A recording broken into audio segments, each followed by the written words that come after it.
जय मीरा के गिरिधर नागर तुलसीदास जी के सीताराम। जय मीरा के गिरिधर नागर तुलसीदास के सीताराम। जय नरसी के साहस मलिया सूरदास जी के राधे श्याम। जय नरसी के साथ सवलिया सूरदास के श्यामा श्याम। जय मीरा के गिरिधर नागर तुलसीदास जी के सीताराम। जय मीरा के गिरिधर नागर तुलसीदास के सीताराम। जय नरसी के साहस वलिया सूरदास जी के राधे श्याम। जय नरसी के साथ समलिया सूरदास के श्याम श्याम। जय मीरा के गिरिधर नागर तुलसीदास जी के सीताराम। जय मीरा के गिरिधर नागर तुलसीदास के सीताराम। जय नरसी के साथ समलिया सूरदास जी के श्यामा श्याम। जय नरसी के साथ सबलिया सूरदास के श्यामा श्याम। श्री राम कृष्ण भगवान की जय। श्री अयोध्यानाथ की जय। श्री वृंदावन विहारी लाल की जय। श्री वैकुंठनाथ की जय। श्री प्रहलादपति की जय। श्री गौरी शंकर भगवान की जय। श्री हनुमंत लाल की जय। श्री सर्व संत वैष्णव भगवान की जय। श्री प्रभु कृपा से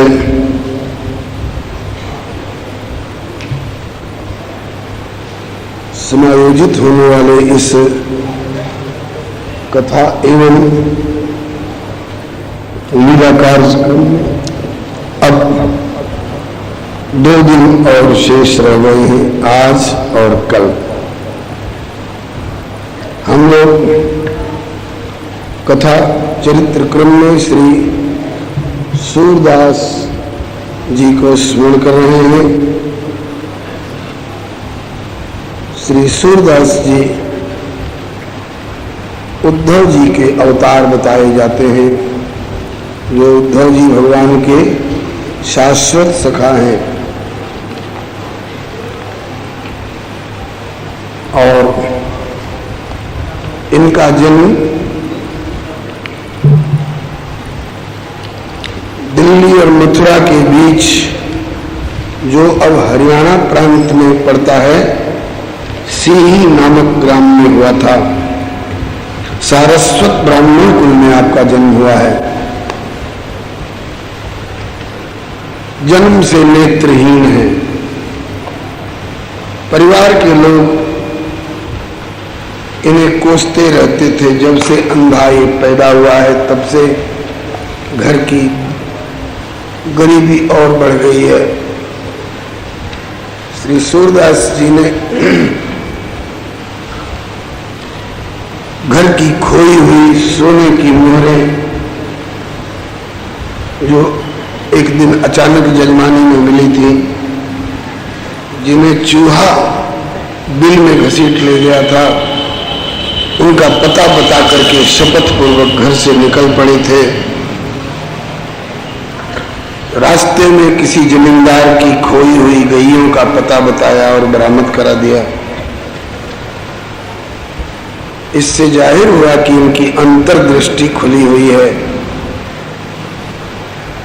मथुरा विश्राम घाट पर कुछ दिन रह करके गौ घाट पहुंचे, जो मथुरा और आगरा के बीच रुनकता स्टेशन के सामने है।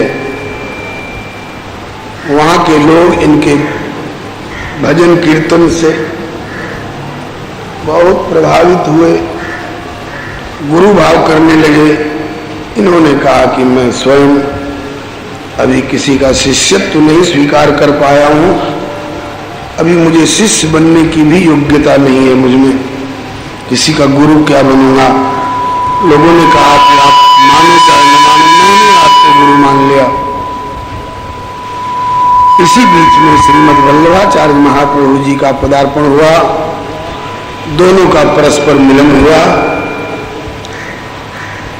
और श्री सूरदास जी ने आग्रह किया श्री वल्लभाचार्य जी के श्री चरणों में कि अब मुझे शिष्य रूप में अपनाकर प्रभु के चरणों में समर्पित कर दीजिए।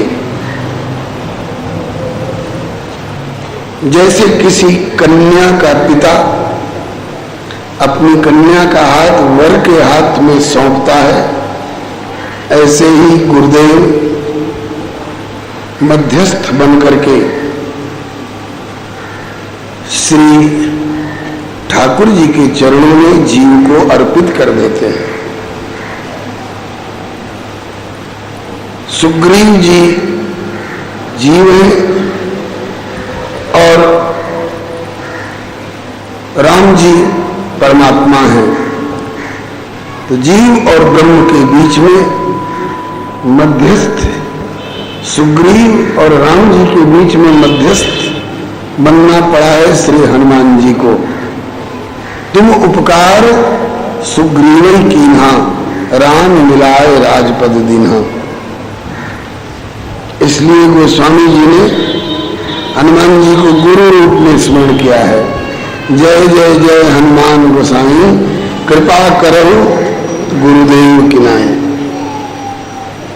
एक तो सुग्रीव जैसे जीव को प्रभु श्री राम से मिलाया मध्यस्थ बनकर, और दूसरे तुम उपकार तुम्हारे मंत्र विभीषण माना, लंकेश्वर भय सब जग जाना।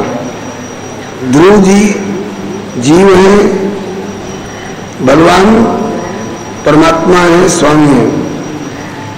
इस ध्रुव रूपी जीव और नारायण रूपी परमात्मा के बीच में मध्यस्थता की है देव ऋषि श्री नारद जी ने, गुरु का काम किया।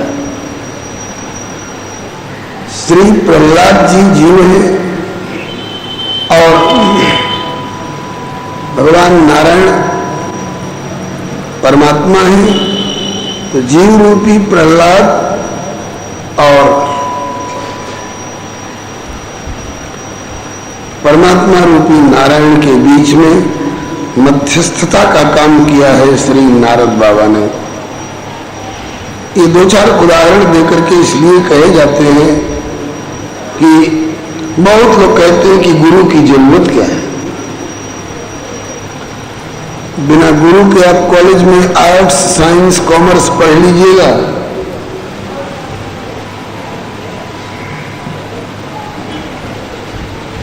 अब चाहे आज सांसारिक जीविका कमाने वाली रोजी रोटी वाली विद्या हो, पढ़ाई हो, चाहे आध्यात्मिक दिशा में प्रभु के चरणों तक पहुंचाने वाली विद्या हो, मंत्र हो, मंत्रणा हो, सलाह हो, परामर्शदाता मध्यस्थ गुरु हो, अगर किसी की आस्था है तो ठीक है, और नहीं है तो जबरदस्ती तो कोई करता नहीं है, तुमको ऐसा करना ही होगा। सूरदास जी ने महसूस किया कि हमें गुरु की आवश्यकता है। मानस में चौपाई भी आती है, गुरु बिन भवनिधि तरह न कोई, यहां तक कि जो विरंच शंकर सम होई। भगवान श्री शंकर ही आद्य जगत गुरु श्री शंकराचार्य के रूप में अवतार लेकर के आए।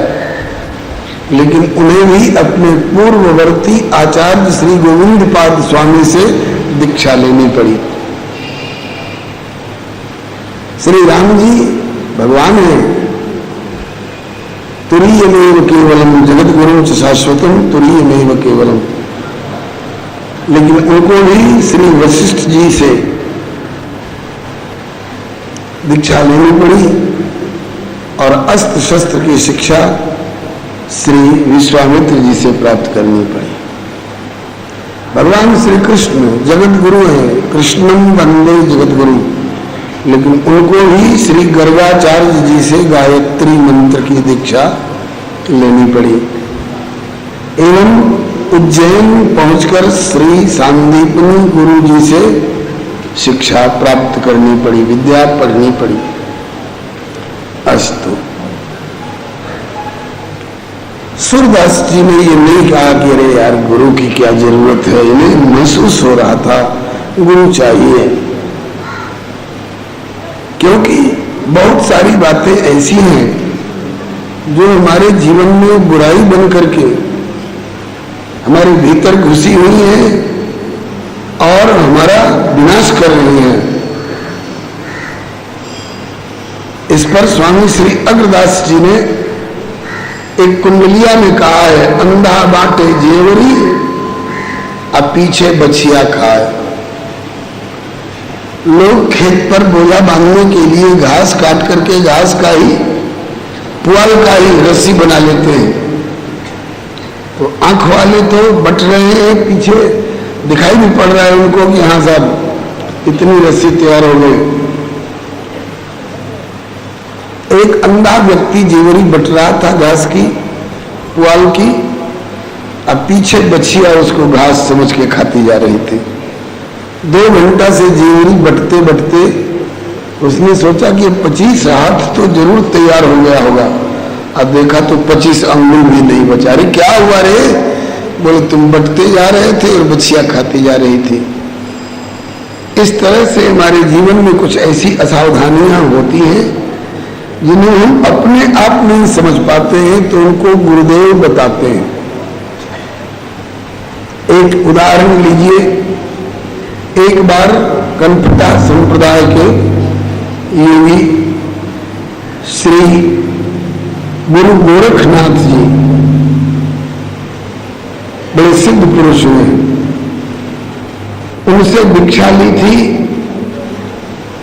उज्जैन के राजघराने के महापुरुष श्री भर्तृहरि जी, जिनको भर्तृ भी कहते हैं बहुत लोग, भर्तृहरि जी। और ये भी भर्तृहरि जी भी बड़े ऊंचे सिद्ध पुरुष हुए, तो थे राजा। और जब दीक्षा लिए तो गुरु जी ने कहा मत्था मुड़ा, मत्था मुड़ा दिया, दीक्षा ली।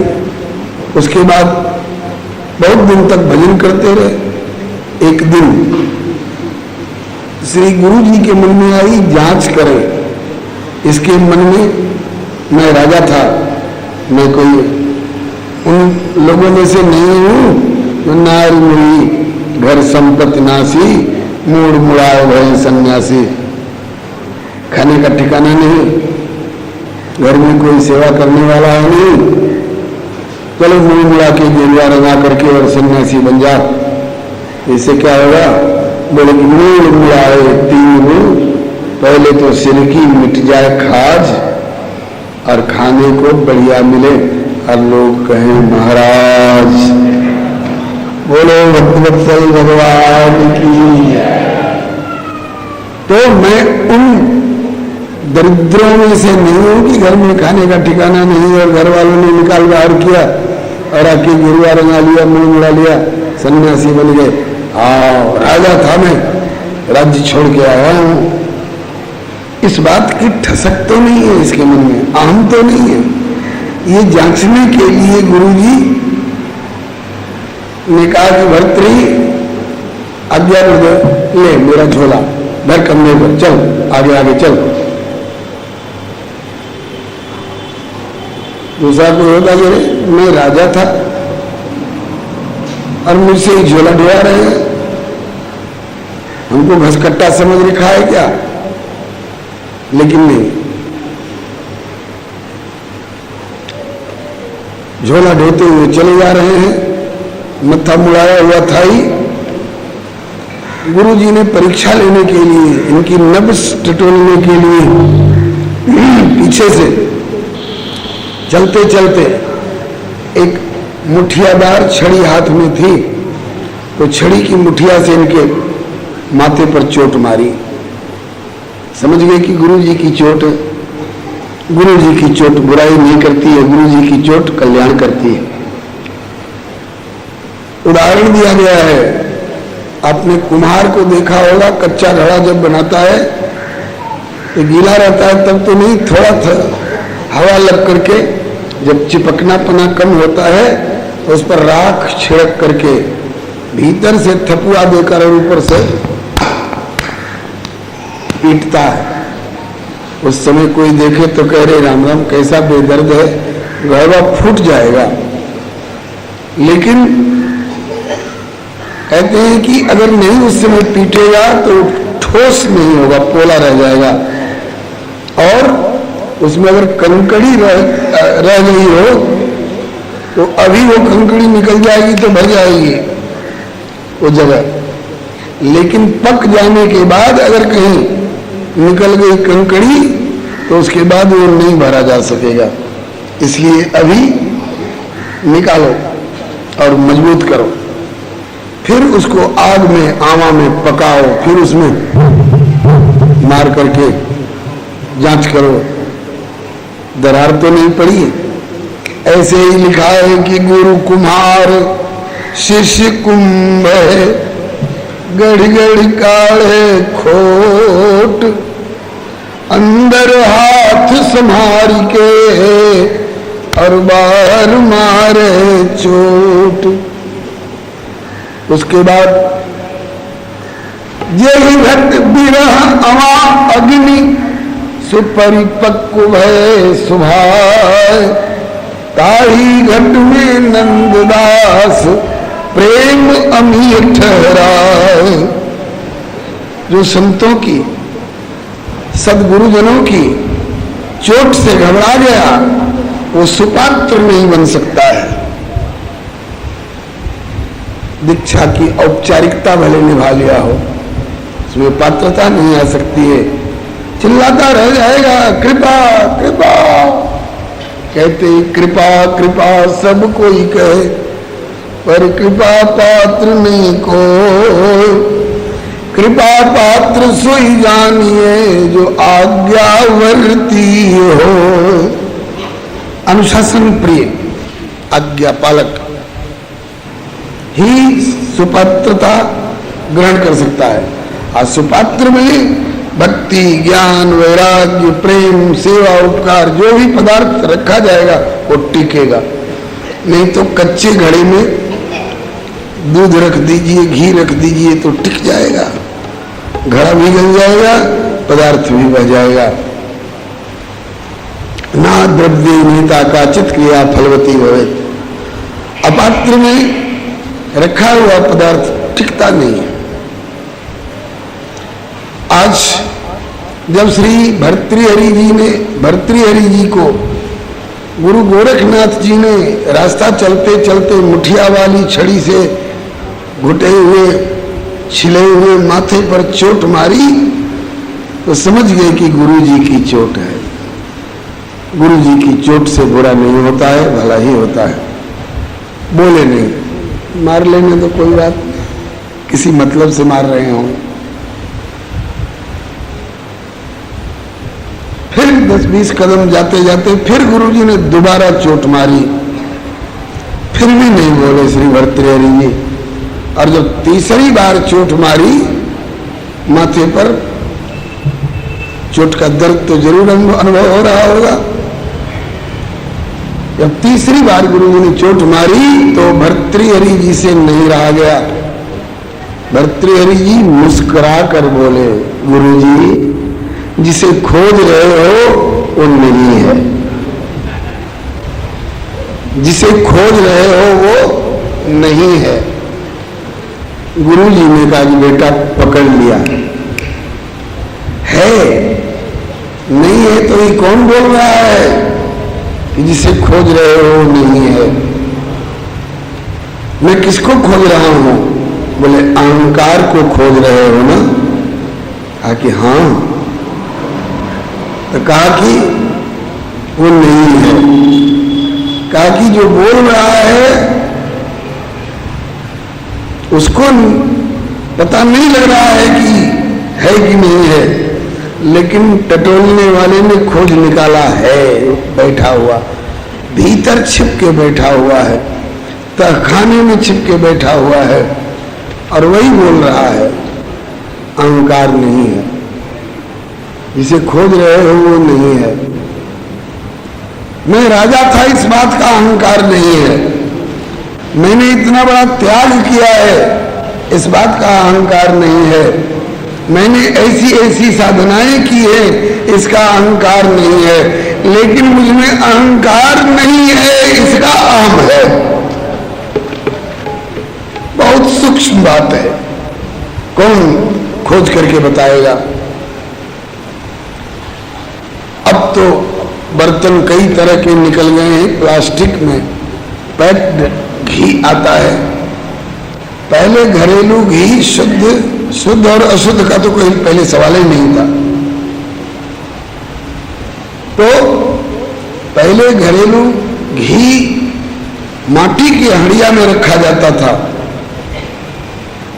दही भी जमाया जाता था माटी की हंडिया में, तो उसमें घी का अंश उसके भीतर तक प्रविष्ट रहता था। अगर कोई कहे कि एकदम साफ करके दो, हंडिया एकदम साफ करके दो, तो लोग ज्यादा से ज्यादा यही करते कि उसको पानी से धोते, उसके बाद फिर कपड़े से पोंछते। एकदम पोंछ दिया, बोले अब इसमें कुछ नहीं है।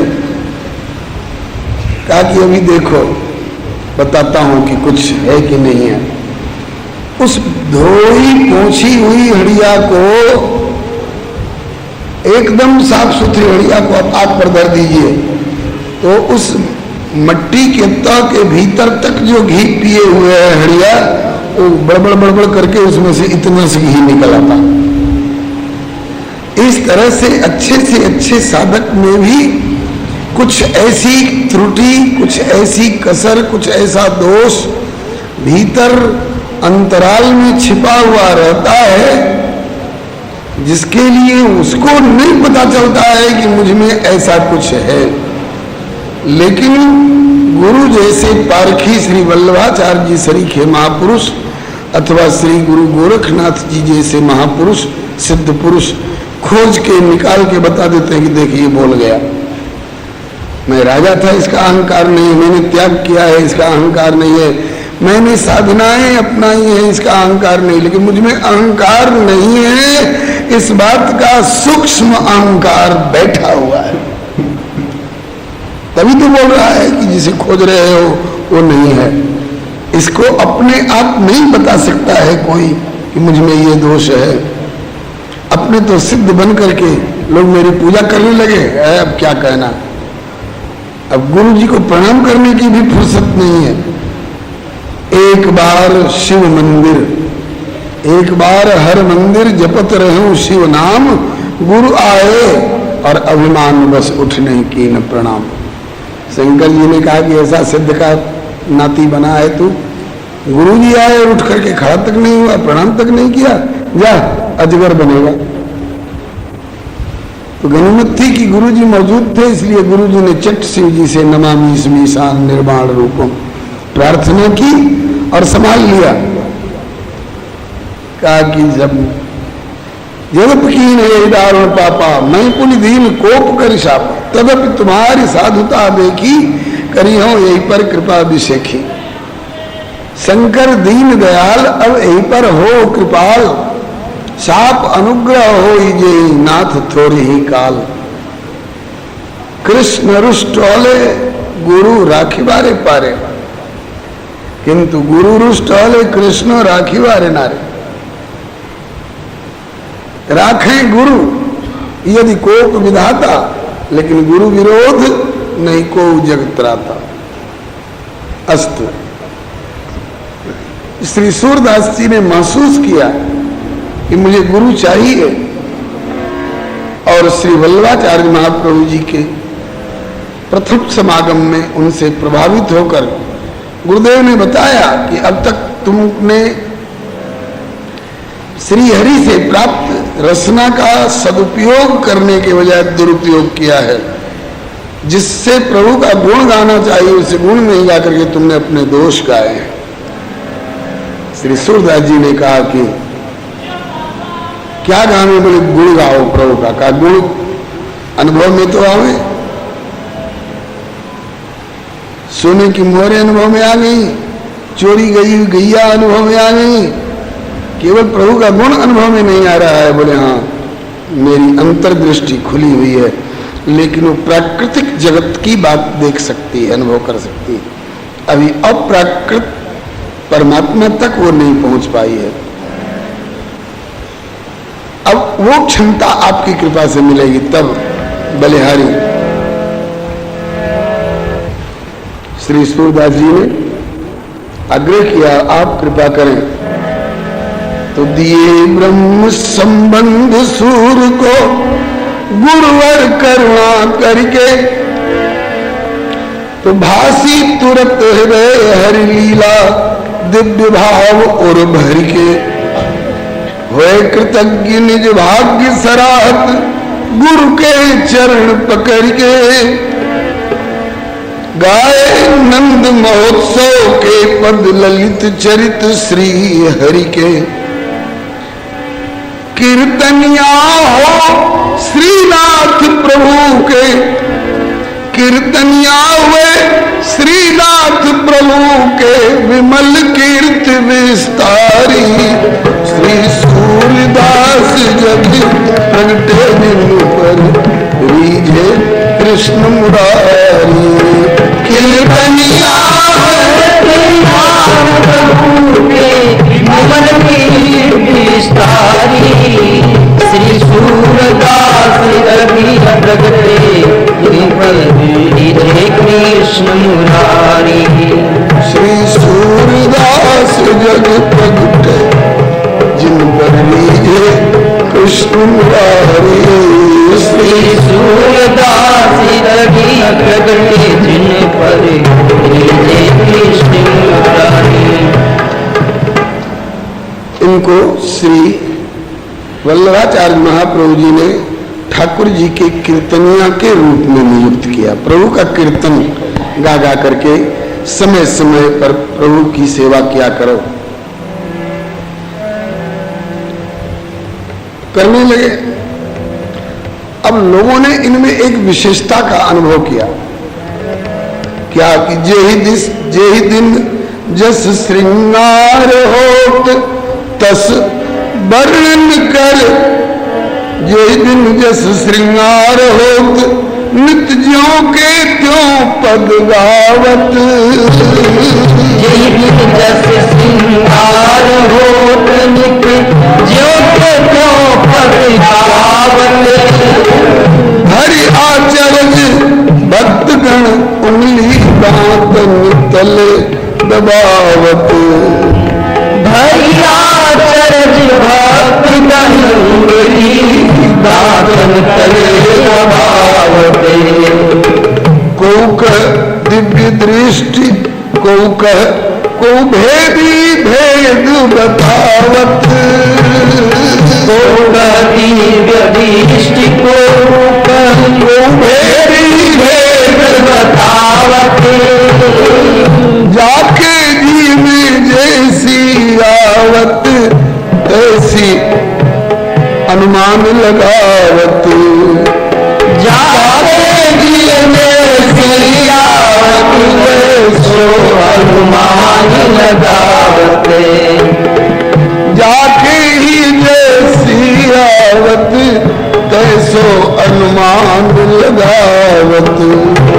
जाके जी जैसी आवत सो अनुमान लगावत। आज ठाकुर जी का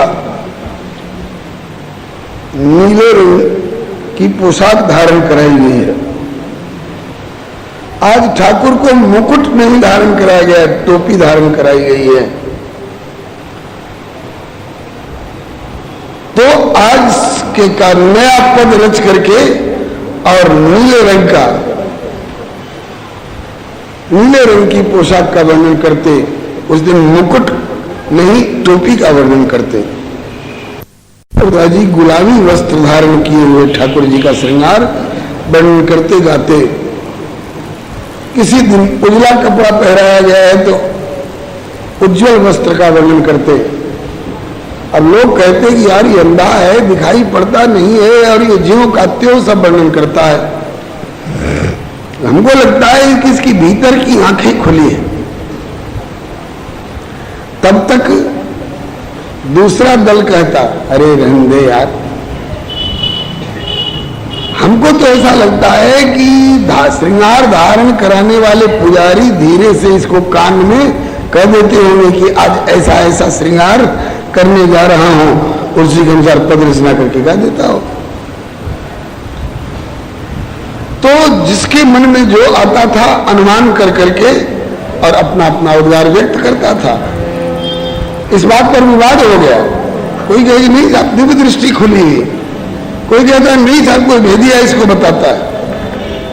अंत में यह निर्णय हुआ सभी मन में सोचत, कभी ऐसा अवसर आवे कि सर्वसम्मति से सभी मन में सोचत करे परीक्षा की तैयारी।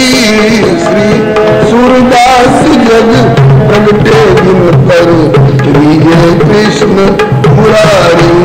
सभी मन में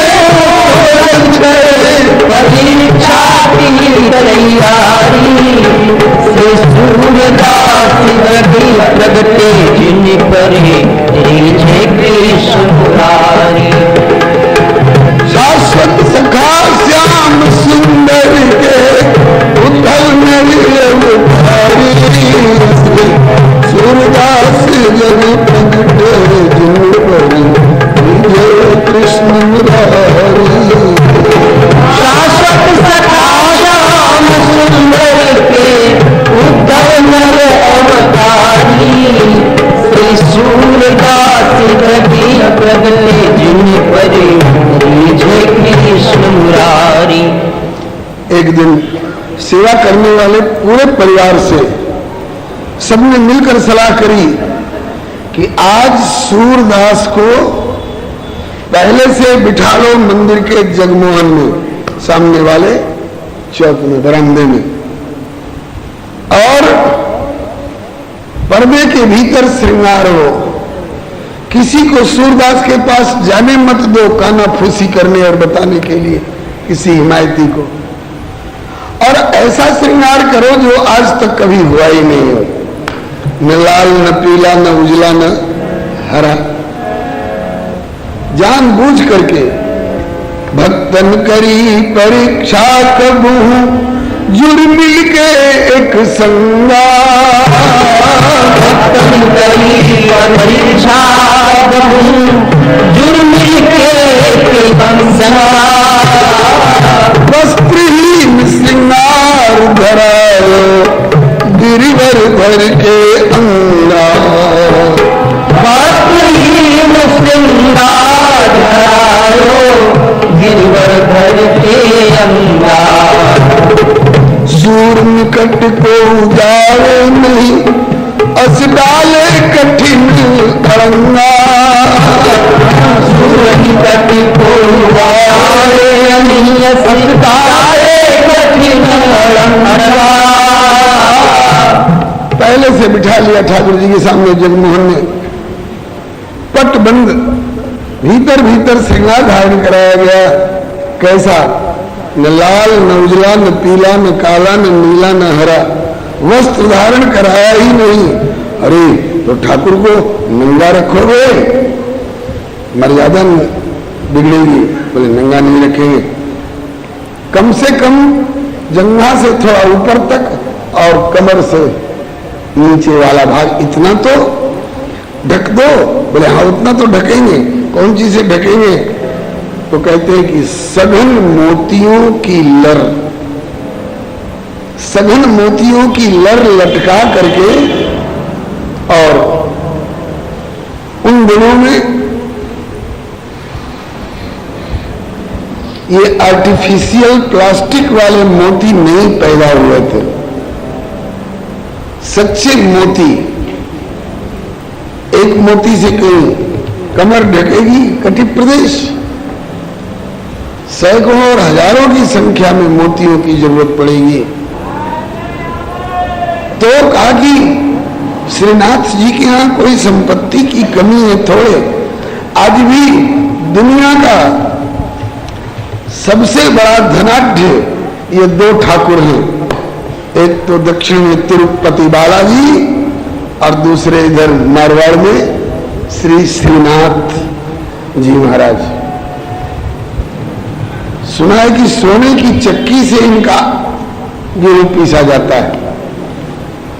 श्रीनाथ जी का बहुत बड़े संपत्तिशाली ये दो ठाकुर हैं। सबसे ज्यादा खाने वाले ठाकुर हैं जगन्नाथ जी। बोलो जगन्नाथ भगवान की। तो बड़ा भारी कमरा भर जाता है, चावल की टोकरी हड़िया की हड़िया और दाल और सब्जी से। और एक बार में नहीं काम चलता है, शायद 13 बार की 17 बार भोग लगता है जगन्नाथ जी को। सबसे ज्यादा खाने वाला ठाकुर और सबसे ज्यादा विश्राम करने वाला ठाकुर श्री रंगनाथ भगवान। जब देखो तो लेटे ही हुए। और सबसे ज्यादा तपस्या करने वाले ठाकुर बद्री नारायण भगवान। बोलो भगवत्सल भगवान की जय। सब जगह की अपनी अपनी स्वतंत्र न्यारी न्यारी व्यवस्था है भक्तों की भावना के अनुसार। तो ठाकुर जी को मोतियों का श्रृंगार करके केवल मोतियों की लर से कटिप प्रदेश को ढक दिया गया, बाकी सारा शरीर ज्यों का त्यों। शायद चंदन का लेप किया गया। अक्षय तृतीया के दिन सब जगह ठाकुर जी को चंदन का सर्वांग लेप किया जाता है। बड़ी गर्मी पड़ रही है तो कोई कहते हैं बड़ी घमौरी हो गई है, तो कहा कि पाउडर यूं कर दो तो घमौरी ठीक हो जाएगी। कोई बर्फ लेकर के टुकड़ा और रगड़ते हैं घमौरी के ऊपर। तो अक्षय तृतीया के दिन अधिकांश ठाकुरबाड़ियों में ठाकुर जी को चंदन का लेप किया जाता है। आज ठाकुर के सर्वांग में चंदन का लेप करके और वस्त्र की जगह पर केवल मोतियों की लर से कटिप प्रदेश ढका गया और बाकी निर्वस्त्र। एकाएक असुरदास के पास किसी को जाने नहीं दिया गया जो कान भरे, और एकाएक पर्दा खुला का असुरदास आज की झांकी गाओ। और अगर आज लाल पीले गुलाबी गाएंगे तो झूठे साबित हो जाएंगे। मान लिया जाएगा कि इनकी अंतर्दृष्टि खुली नहीं है। यही दिन भक्तन करी परीक्षा कबहू, जुर मिल के एक संगा, वस्त्रहीन श्रृंगार धरायो गिरिवर धर के अंगा। सूर निकट को जावे नहीं अस डाले कठिन अड़ंगा। तो गायो सूर कि आज हरि देखे, गायो सूर आज हमने हरि देखे नंगम नंगा। गायो सूर आज हरि हमने हरि देखे नंगम नंगा। अरे यार, है इसकी अंतर्दृष्टि में कुछ चमत्कार। क्यों सूरदास जी ठाकुर एकदम नंगा है क्या? बोले ना, थोड़ी दूर तो ढका हुआ है लेकिन वस्त्र से नहीं। फिर कटिमा केवल मुक्ताभूषण, कटिमा केवल मुक्ताभूषण, सुन चकित सकल नर नारी।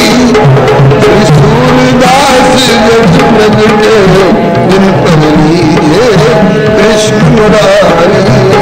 प्रतिमा केवल मुखा भूषण ललित सकल नर नारी। श्री सूरदास जगि प्रगटे जिन पर लीजे कृष्ण मुरारी। श्री सूरदास जग प्रगटे जिन पर लीजे कृष्ण मुरारी। श्री सूरदास जगि प्रगटे जिन पर लीजे कृष्ण मुरारी। अब कोई गली बची नहीं थी इन पर कोई लांछन लगाने के लिए, इसलिए सबने एक स्वर से स्वीकार कर लिया। लिए मान सब खुली रही इनकी अभ्यंतर की आंखें।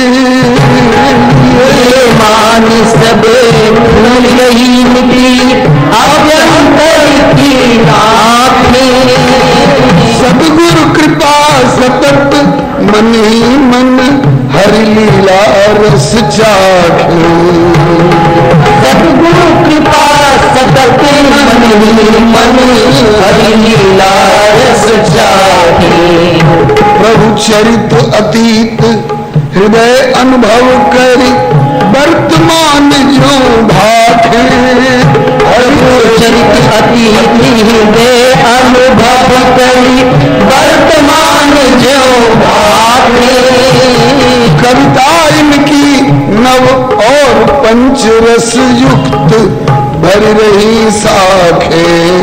कविता इनकी नव और पंचरसी भरी रही साखी।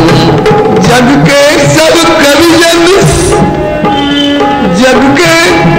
कविजन सूरदास की कविता पर बलिहारी। श्री सूरदास प्रगटे जिन पर लीजे कृष्ण मुरारी। जग के सब कविजन सूरदास की कविता पर बलिहारी। श्री सूरदास जगि प्रगटे जिन पर लीजे कृष्ण मुरारी। शाश्वत सखा श्याम सुंदर के उद्धव नरी अवतारी। सूरदास जग प्रगटे जिन पर लीजे कृष्ण मुरारी। शाश्वत सखा श्याम सुंदर के उद्धव नरी अवतारी। श्री सूरदास जगि प्रगटे जिन पर लीजे कृष्ण मुरारी। सबने एक स्वर से स्वीकार किया, भाई मान लिया मैंने लोहा सूरदास का। जरूर इनकी अंदर की आंखें खुली हुई हैं और उनको प्रभु की लीला अंतःकरण में भासती है। तभी तो श्री नाभा स्वामी जी ने इनके संबंध में इतिहास के रूप में प्रामाणिक बात लिखी है। सूर कवित सुन कौन कवि जो नहीं सिर चालन करे। सूर कवि सुन कौन कवि जो नहीं सिर चालन करे। उक्ति चोग अनुप्रास बरन अस्थिति अति भारी। उक्ति चोग अनुप्रास बरन अस्थिति अति भारी। वचन प्रीति निर्वाह अर्थ अद्भुत तुकधारी। वचन प्रीति निर्वाह अर्थ अद्भुत तुकधारी। प्रतिबिंबित दिव्य दृष्टि हृदय हरि लीला भासी। प्रतिबिंबित दिव्य दृष्टि हृदय हरि लीला भासी। जन्म कर्म गुण रूप सब रसना प्रकाशी। जन्म कर्म गुण रूप सब रसना प्रकाशी। बुद्धि गुण और की जो गुण श्रवण निधरे, विमल बुद्धि गुण और की जो गुण श्रवण निधरे, सुन कवित सुन कौन कवि जो मेरी सिर चालन करे, कवित सुन कौन कवि जो मेरी सिर प्रतिबिंबित दिव्य दृष्टि हृदय हरि लीला भासी, जन्म कर्म गुण रूप समय रसना प्रकाशी। गुरु कृपा से इनकी अंतर की आंखें खुली हैं, प्रभु की लीला का रस सतत ये चखते आस्वादन करते रहते हैं। प्रभु के अतीत के चरित्र हो, चाहे त्रेता का राम चरित्र हो और चाहे द्वापर का कृष्ण चरित्र हो, ये इनकी अंदर की आंखों में प्रत्यक्ष की तरह अभी हो रही लीला ऐसे भाषा करती थी। उसको इन्होंने वाणी के द्वारा व्यक्त किया हम लोगों के कल्याण के लिए। इनके द्वारा गाए हुए प्रभु के गुणों का जो श्रवण से सुनकर अंतःकरण में धारते हैं धरते हैं, उनकी भी बुद्धि निर्मल हो जाती है और वो प्रभु की कृपा का अनुभव करने लग जाते हैं। बहुतों ने अनुभव किया है। इनकी कविताएं साक्षी है इस बात की। इनकी कविताएं साहित्य के नवरस, वीर, श्रृंगार, भयानक, रौद्र, विभत्स इत्यादि ये नवरस साहित्य के बताए गए हैं और 5 रस भक्ति के, शांत, दास्य, सख्य, वात्सल्य और श्रृंगार। तो इनकी कविताएं साहित्य के 9 रसों से भी युक्त हैं और भक्ति के 5 रसों से भी युक्त हैं। भक्ति के 5 रसों में से इनका अपना जो अपनाया हुआ स्वीकार किया हुआ रस है वो सख्य रस है। ठाकुर को अपना सखा मानते हैं। ये तो मेरा मित्र है, इससे क्या छिपाओ गिराओ। हम अपने हृदय की बात इसको सुना दिया करते हैं और वो भी हमको अपने हृदय की बातें सुनाया करता है। कभी वो मेरे कंधे पर चढ़ बैठता है तो कभी मैं भी उसकी पीठ पर सवारी कर लेता हूं। सख्य भाव।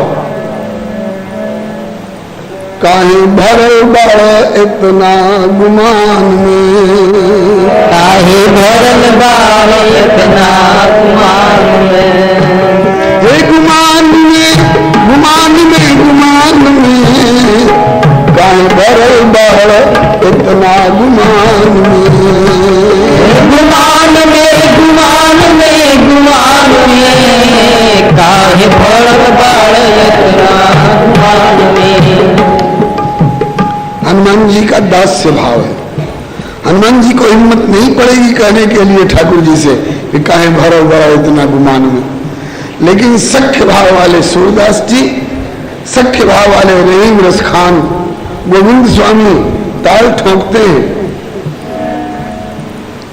एक बार गोविंद स्वामी के साथ गुल्ली डंडा का खेल खेल रहे थे। जब तक ठाकुर जीतते रहे तब तक तो गोविंदा से दाव लिया और जब हार गए, घंटी बजी भोग की तो भाग के ठाकुर जी मंदिर में चले गए। वो गुल्ली वाला डंडा लेके गोविंदा पहुंच गया दरवाजे पर और मारी खींच के गुल्ली। वो गुल्ली ठाकुर से तो लगी नहीं, दीवार से टकराई।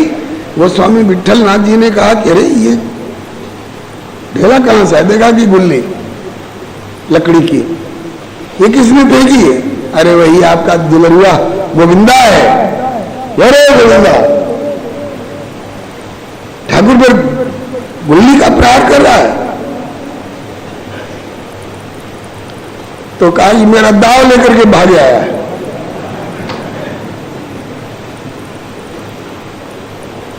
आज भागता है कि नहीं? पुजारी ने धक्का देकर के निकाला, आ गया बदमाश कहीं। तब जा करके थोड़ी दूर पर और वहीं से कह रहे हैं, पोत ले आयो भाज गंवार, बच्चू हमसे दाव लेना था तो दाव लेते रहे, और हमको दाव देना हुआ तुम भाग आए और दिए निकास, धक्का दे बाहर, सिखे दिए लगवार।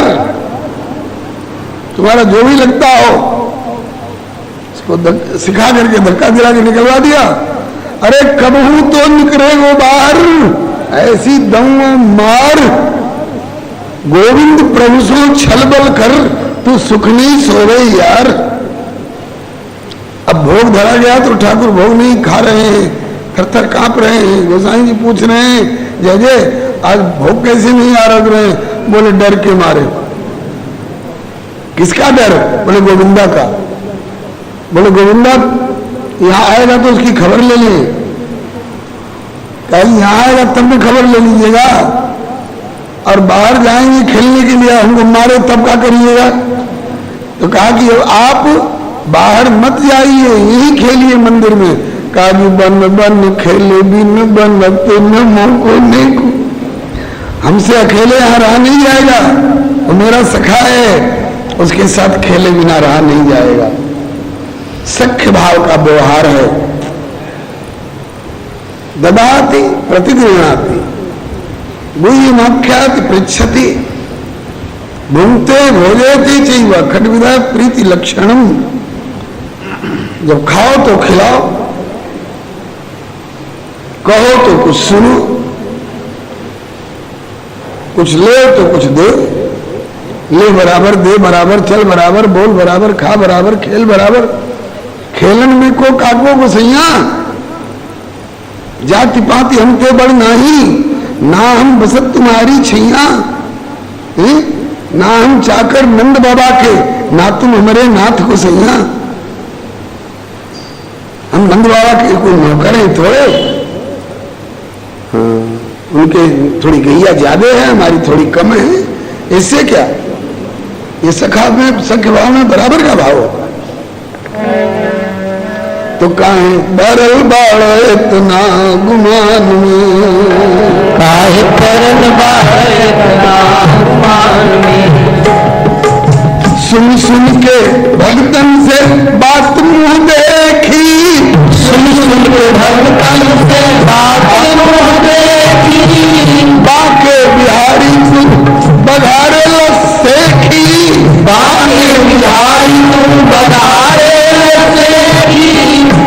तोहर मतिया चढ़ल आसमान में, काहे भरल बाड़ इतना गुमान में।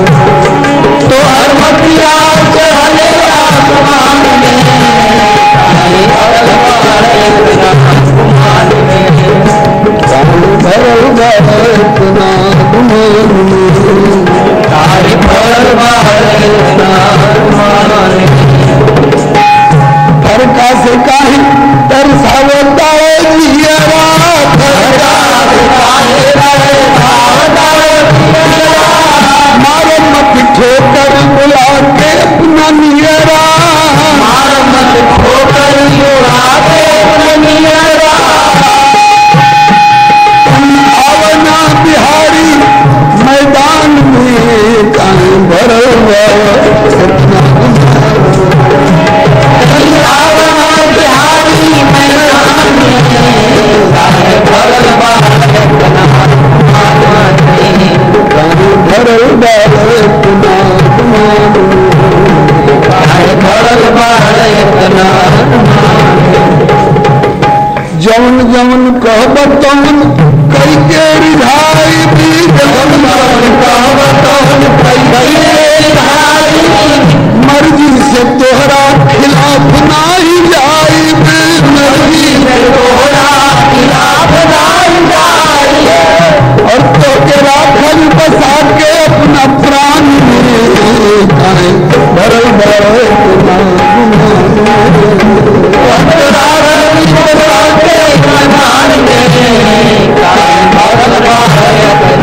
गुमान में।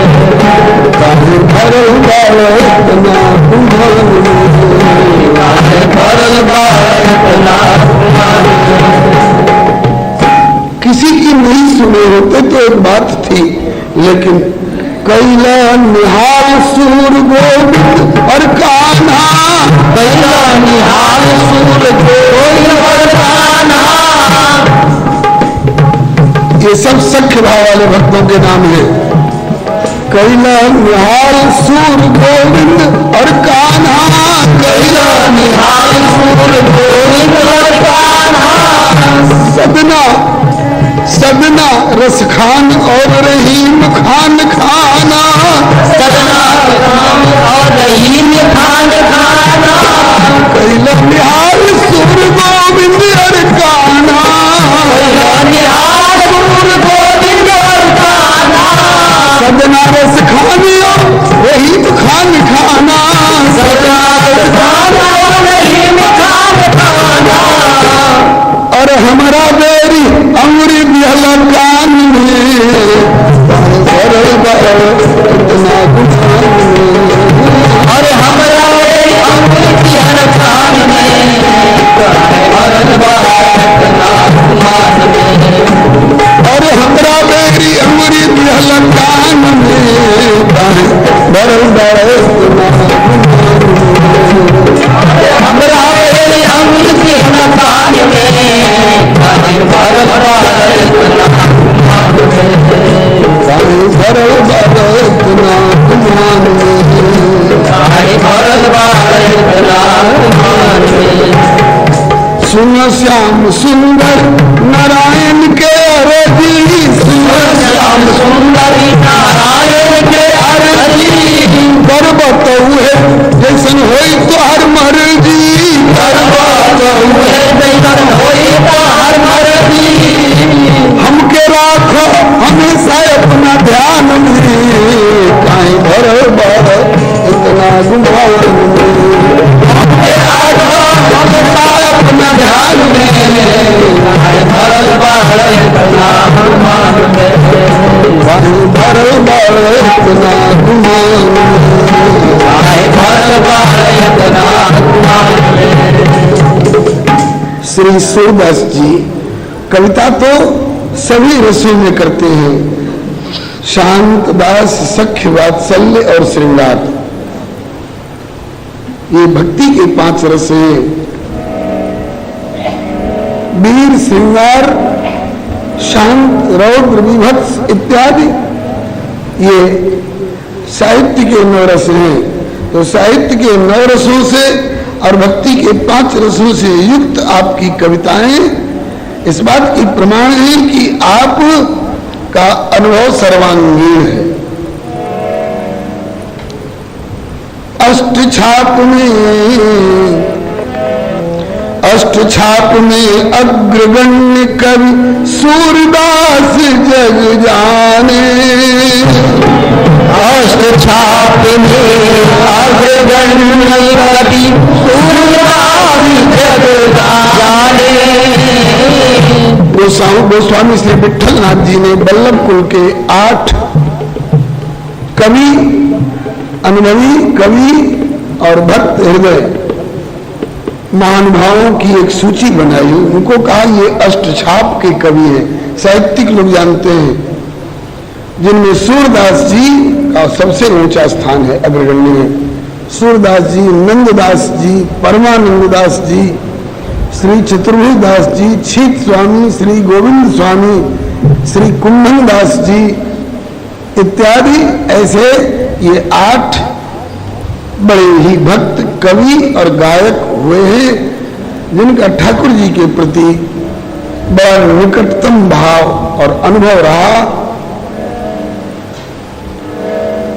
और उनमें सब में श्री सूरदास जी शिरोमणि माने गए। अष्टछाप में अग्रगण्य कवि सूरदास जग जाने, अपनों सख्य भाव पर कविता सब रसमाही बखाने। कबहु कबहु अड़ियात श्याम सु मारत कस कस ताने, कबहु कबहु अड़ियात श्याम सु मारत कस कस ताने। ये आड़े टेढ़े बचन सखा के सुनत श्याम सुख माने। कभी कभी श्याम सुंदर से अड़ जाते हैं, कभी गाली तक देने लग जाते हैं। गाली वाला नमूना बाद में आएगा। इतहूते कब हूं, कभी तो ये उलझ जाते हैं ठाकुर जी से, और कभी ठाकुर जानबूझ करके, जैसे मीठा खाते खाते मन उब जाता है तो कहते यार कुछ नमकीन लाओ। इसी तरह से इतहूते कब हूं जानबूझ के छेड़ देते गिरधारी,